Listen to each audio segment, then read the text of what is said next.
تربی ہے تجھ پہ لاش جگر گوشہ رسول، اور جو دہکتی آگ کے شعلوں پہ سویا ہو حسین، جو دہکتی آگ کے شعلوں پہ سویا ہو حسین، جس نے جو جواب بیٹی کی میت پر نہ رویا ہو حسین، جس نے اپنا سب کچھ کھو کے پھر بھی کچھ نہ کھویا ہو حسین، جس نے اپنے خون سے دنیا کو دھویا ہو حسین، مرتبہ اسلام کا جس نے دوبالا کر دیا، خون نے جس کے دو عالم میں اجالا کر دیا۔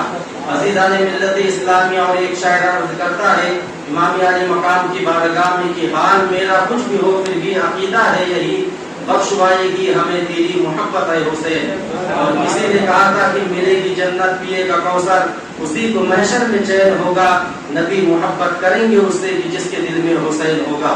عزیزان ملت اسلامیہ، ایک مرتبہ بلند آواز سے اپنی ساری کائنات کے مرکز عقیدت مخبر صادق پیغمبر اسلام جناب احمد مصطفیٰ محمد مصطفیٰ صلی اللہ علیہ وسلم کی بارگاہ بیکس پناہ میں بلند آواز سے درود پاک کا نذرانہ پیش کرے۔ اللہم صلی علی محمد بارک وسلم صلاۃ و سلام علیک یا رسول اللہ صلی اللہ تعالی علیہ وسلم۔ عزیزان ملت اسلامیہ، شاعر کہتا ہے دلوں میں آج بھی نام حسین روشن ہے، دلوں میں آج بھی نام حسین روشن ہے، یزید مر گیا زندہ ہے کربلا والے۔ عزیزان ملت اسلامیہ، اللہ تبارک و تعالیٰ قرآن پاک میں ارشاد فرماتا ہے جو اللہ کی راہ میں قتل کیے جائے، شہید کیے جائے، انہیں تم مردہ نہ کہو بلکہ جو اللہ کی راہ میں قتل ہونے والے وہ زندہ ہے، لیکن تمہیں ان کی زندگی کا شعور نہیں ہے۔ عزیزان ملت اسلامیہ، امام حسین رضی اللہ تعالیٰ عنہ کی ذات بابرکت اتنی عظمت و شان والی ہے کہ امام علی مقام رضی اللہ تعالیٰ عنہ کے دست شفقت سے فرشتوں میں بھی اللہ تبارک و تعالیٰ شفا عطا فرماتا ہے۔ گویا کہ جب امام علی مقام امام حسین کی پیدائش ہوئی تو آپ کی پیدائش کے موقع پر حضرت جبریل امین فرشتوں کی جھرمٹ کو لے کر اور حضرت آقا کریم صلی اللہ علیہ وسلم کی بارگاہ میں مبارکباد دینے کے لیے حاضر ہو رہے تھے۔ ایک فرشتوں کو دیکھا، اس کے ہاتھ پیر نہیں ہے، اس فرشتے سے پوچھا تیری یہ حالت کیسی ہے؟ تو فرشتے نے جواب دیا کہ کیا بتاؤں جبریل، ایک مرتبہ میں نے زمین آسمان سے زمین پر جھانک کر دیکھا، میں نے دیکھا کہ ایک بندہ ہے جس کے ہاتھ نہیں ہے، پیر نہیں ہے، میں نے اسے دیکھ کر صرف اتنا کہہ دیا کہ ایسی زندگی سے تو مر جانا بہتر ہے۔ رب تبارک و تعالیٰ کا انعام میرے اوپر نازل ہو گیا کہ جس بندے کو میں نے پیدا فرمایا ہے اس بندے کو بغیر ہاتھ پیر کے چلنے میں کوئی دقت نہیں ہو رہی، تو تجھے دیکھنے میں کون سی دقت ہو رہی ہے؟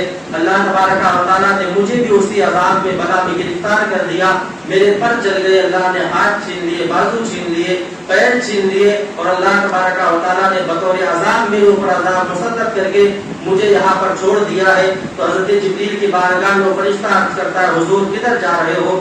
کہا آج آقا کریم صلی اللہ علیہ وسلم کی بیٹی کی فاطمہ کی یہاں ان کا نواسا حسین پیدا ہوا ہے، ہم مبارکباد دینے کے لیے جا رہے ہیں۔ تو اس فرشتے نے جب سنا تو حضرت جبریل کی بارگاہ میں فریاد کرتا ہے رب سے آپ کی ہمارے لیے التجا لے لو، درخواست کرو کہ ہم بھی حسین کے دربار میں چلے، شاید آقا کریم کے نواسے کے صدقے میں اللہ ہمیں شفا عطا فرما دے۔ حضرت جبریل اس فرشتے کے بارے میں رب سے اجازت طلب کرتے ہیں، رب تبارک و تعالیٰ نے اجازت دے دیا، اور پھر حضرت جبریل اس فرشتوں کو لے کر امام حسین رضی اللہ تعالیٰ عنہ کے گھر پہ حاضر ہوتے ہیں۔ نبی آخر الزمان صلی اللہ علیہ وسلم نے جب فرشتے کی حالت دیکھی، تمام حالت پوچھا، فرشتے نے بیان کیا ایسے ایسے ہوا۔ پھر اس فرشتے نے آقا کریم کی بارگاہ میں گزارش کی، آقا میں نے سنا ہے آپ کے در سے کوئی خالی نہیں جاتا ہے، آپ ہمارے لیے دعا کر دے، اللہ ہمیں وہی مرتبہ وہی شان عطا فرما دے۔ تو امام علی مقام رضی اللہ تعالیٰ عنہ کی طرف میرے آقا نے دیکھا اور دیکھ کر کے رب کی بارگاہ میں عرض کیا مالک و مولا، فرشتہ چاہتا ہے اسے شفایابی مل جائے۔ اللہ تبارک و تعالیٰ نے جبریل کے ذریعے پھر سے کہلوایا کہ محبوب دیکھتے کہ آپ حسین کا ہاتھ لگا دو، حسین کا ہاتھ کا لگنا ہوگا، فرشتوں کو میں شفا دے دوں گا۔ عزیزان ملت اسلامیہ، تو اسی آقا کریم صلی اللہ علیہ وسلم کے پیارے نواسے امام حسین کا مہینہ چل رہا، نبی محرم الحرام ہے۔ آج کی رات امام علی مقام رضی اللہ تعالیٰ عنہ نے تمام اپنے رفقا کو عبادت و ریاضت کا حکم دے کر خود بھی عبادت و ریاضت میں مشغول ہو گئے۔ اور امام علی مقام کو کون سی ایسی محبت تھی جو مدینہ سے کھینچ کر کے مکہ لے کے آئی اور مکہ المکرمہ سے کھینچ کر وہ کربلا لے کر گئی، تو کوئی اور نہیں وہ بلکہ نبی کے دین کی محبت تھی۔ بات صرف اتنی تھی کہ یزید کہہ رہا تھا ہمارا ووٹ دے دو، اور ووٹ دے کر کے اپنی جان بچا لو، ووٹ دے دو گے تو تمہیں سلطنت بھی مل جائے گی، دولت بھی ملے گی، گی، عزت بھی ملے گی، ہماری حکومت کا سمرتھن کر دو گے، اس میں سب کچھ ملے گا۔ لیکن امام علی مقام رضی اللہ تعالیٰ عنہ نے نہیں کا جواب دیا کہ میں نہیں کر سکتا، تیرے حکومت کی میں سمرتھن نہیں کر سکتا۔ بات صرف اتنی تھی، آج اسی آقا حسین کے ماننے والے نا 10-10 20-20 ہزار لے کر کے اپنا ووٹ بھیج دیتے ہیں، تو آپ ووٹ نہیں بھیجتے بلکہ اپنی ضمیر بھیجتے ہیں۔ ووٹ آپ صرف ووٹ نہیں ہوتا، آپ کی ضمیر ہوا کرتی ہے۔ جو بندے ووٹ بھیجتے ہیں 10-10 15-15 20-20 ہزار لے کے، وہ صرف ووٹ نہیں بھیجتے بلکہ وہ اپنی ضمیر بیچ دیتے ہیں اور گویا کہ اپنے آپ کو حسینی کہتے ہیں، لیکن حقیقت میں حسینی نہیں بلکہ یزیدیوں کا کام ہے جو اپنی ضمیر بیچ دے۔ اور امام علی مقام نے تو ساری دولت اور ساری حکومت دے رہا تھا، یزید لے لو، صرف ہمارے حکومت کی سمرتھن کر دو، ایک ووٹ دے دو آپ بس۔ امام علی مقام نے فرمایا کچھ نہیں ملے گا۔ اس نے کہا کہ نہیں ملے گا تو جیل بھی جانا پڑے گا، قید و بندی کی صورتیں برداشت کرنی پڑے گی، خاندان والوں کو بھی قتل کرا دوں گا۔ کہا ٹھیک ہے سب کچھ ہو جائے گا، لیکن میں نبی کے جو دین کا باغی ہوں اس کے باغی کی اسلامی حکومت کو میں تسلیم نہیں کر سکتا۔ بات صرف اتنی تھی۔ محرم الحرام کی لگی تاریخ کی امام علی مقام نے جب تمام لوگوں کو حکم دے دیا سب کے سب اپنی عبادت گاہوں میں چلے جاؤ اور جا کر کے رب تبارک و تعالیٰ کی عبادت کرو، قرآن کی تلاوت کرو، رب کو راضی کر لو، اس لیے کہ آج کی آخری رات ہے، یہ ہماری زندگی کی بھی آخری رات اور ہماری بندگی کی بھی آخری رات ہے۔ جب صبح ہوئی صبح امام علی مقام رضی اللہ تعالیٰ عنہ، جیسا کہ میں نے شام میں بیان کیا تھا اور اس کو دہرانا نہیں چاہتا، پھر امام علی مقام رضی اللہ تعالیٰ عنہ تمام رفقا کو بھیجا، ایک ایک بات دیکھ لے، تمام رفقا شہید ہو گئے۔ پھر امام علی مقام رضی اللہ تعالیٰ عنہ اپنے برق رفتار گھوڑے پر سوار ہوتے ہیں اور ہونے کے بعد میں یزیدیوں کے سامنے جاتے ہیں، اور امام علی مقام نے خطبہ دیا تھا یزیدیوں کے سامنے اور یزیدیوں سے پوچھا تھا، یزیدیوں بتاؤ تو صحیح، تم نے ہم پر دانا بند کر دیا ہے، تم نے ہم پر پانی بند کر دیا ہے، تم نے ہمارے بچوں کو بے بس بنا دیا ہے، ہماری عورتوں کو بے کس کر دیا ہے، گلشن رسالت کی چادر کو تم دار دار کرنے کے فراق میں ہو، نبی علیہ الصلوۃ والسلام کے خاندان کے نوجوانوں کے لاشوں کے ان کے گردن کو کاٹنے کے فراق میں ہو، تم چاہتے ہو نبی علیہ الصلوۃ والسلام کا گلشن اجاڑ دیا جائے۔ یزیدیوں بتاؤ، ایک سوال کرتا ہوں، حسین نے میدان کربلا میں یزیدیوں سے سوال کیا تھا، بتاؤ تو صحیح تم نے مجھ پر پانی کس جرم میں بند کیا ہے، کھانا کس جرم میں بند کیا ہے، آخر میرے بچوں کو قتل کرنے پر کیوں آمادہ ہو، ہمیں قتل کرنے پر کیوں آمادہ ہو؟ امام علی مقام فرماتے ہیں یزیدیوں بتاؤ، میں تم سے سوال کرتا ہوں کیا حسین نے کبھی نماز چھوڑی ہے؟ یزیدیوں نے کہا تھا نہیں۔ پھر امام فرماتے کیا میں نے کبھی جہاد سے منہ موڑا ہے؟ یزیدیوں نے جواب دیا نہیں۔ پھر آقا حسین فرماتے بتاؤ صحیح میں نے کبھی دین اسلام کے خلاف بغاوت کی ہے؟ یزیدیوں نے جواب دیا نہیں۔ امام پھر پوچھتے ہیں بتاؤ تو صحیح میں نے تم میں سے کسی کو گالی دی ہے؟ آواز جو ہے میدان کربلا میں گونجتی ہے، نہیں کی آواز گونجتی ہے۔ پھر امام علی مقام فرماتے ہیں بتاؤ میں نے کسی کا قتل کیا ہے؟ آواز آتی ہے نہیں۔ پھر کہا میں نے کسی کا حق مارا ہے؟ آواز آتی ہے نہیں۔ کہا میں کون ہو جانتے ہو؟ کہا تم نبی کے نواسے ہو۔ کہا پھر بھی قتل کرنے پر آمادہ ہو؟ جس نبی کے نواسے پر نماز میں درود پڑھ کے اپنی نمازوں کو قبول کرواتے ہو، اسی نبی کے نواسوں کو قتل کرنے والے ہو اور اپنے دامن کو داغدار نہ کرو۔ امام حسین نے فرمایا تھا اگر ہمارے خون سے تمہارا دامن داغدار ہو گیا پھر تمہاری دین بھی برباد ہو جائے گی، تمہارا آخرت بھی برباد ہو جائے گا۔ امام حسین فرماتے یزیدیوں میں ڈر کے نہیں کہہ رہا بلکہ اتمام حجت کے لیے کہہ رہا ہوں تاکہ کل قیامت کے دن تمہارے پاس کوئی عذر باقی نہ رہے اور تم یہ نہ کہہ سکو امام کے حق کو میں نے پہچانا نہیں تھا اس لیے ہم نے انجانے میں تلوار چلا دیا۔ میں سارے حکم تمہیں بتا رہا ہوں، میرے قتل سے تمہارا دین برباد ہو جائے گا، میرے قتل سے تمہارا ایمان چلا جائے گا، تمہارے ساری جاہو جلال اور عزت چلی جائے گی۔ یزیدیوں نے کہا تھا حسین یہ ساری باتیں صحیح ہے مگر آج ایک شرط ہے بچنے کی، یا تو یزید کے بعد خلافت قبول کر لو یا تو پھر آ جاؤ میدان کربلا میں۔ امام علی مقام رضی اللہ تعالیٰ عنہ واپس آتے ہیں، آپ کا ایک جانشار ساتھی آگے بڑھتا ہے، اسے مسلم ابن اوسجا کہا جاتا ہے۔ مسلم ابن اوسجا آگے گیا اور جانے کے بعد میں یزیدیوں کو پکار کر کے کہا تھا اے یزیدیوں تم نبی کے نواسوں کو اجاڑ رہے ہو، نبی کے مقدس شہزادیوں پر پانی بند کیے ہوئے ہو، بتاؤ تو صحیح اس نبی کا تم کلمہ پڑھتے ہو، اس نبی کی شفاعت کے امیدوار ہو، اسی نبی کے نواسوں کو قتل کرتے ہو۔ مسلم ابن اوسجا آگے بڑھتے ہیں، ایک تیر آتا ہے، مسلم ابن اوسجا کے سینے میں بے وقت ہوتا ہے، پکارتے ہیں ادرکنی یا حسین، اے حسین ہماری خبر لو۔